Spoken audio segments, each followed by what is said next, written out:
પછી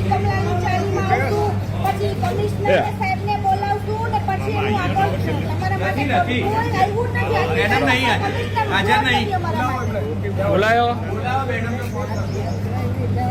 અને શું કહેશે ચેક નહીં ગયો ને તો તમને રાતોરાત સળગાવી નાખશું આવી અમને બળજબરી કરતો એની ઓકાત કઈ છે. તો ત્યારે મોદી નહીં જોતો તો ક્યાંય બેઠો એ છાપરામાં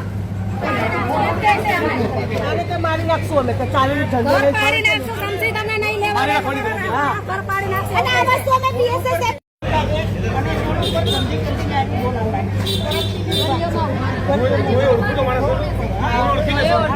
બધી બહેનો ગાળો બોલે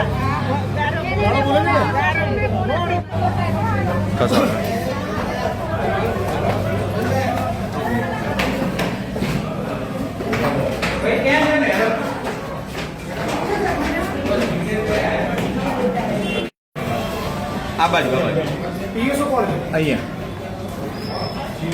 તમે તો પીઆઈ પીઆઈને ફોન કરીને એવું કહો કે જિગ્નેશભાઈ એવું કીધું છે કે તમારા એસીપી અહીંયા આવે ત્યાં સુધી હું પોલીસ સ્ટેશન નહીં છોડું આવું એમને જાણ કરો.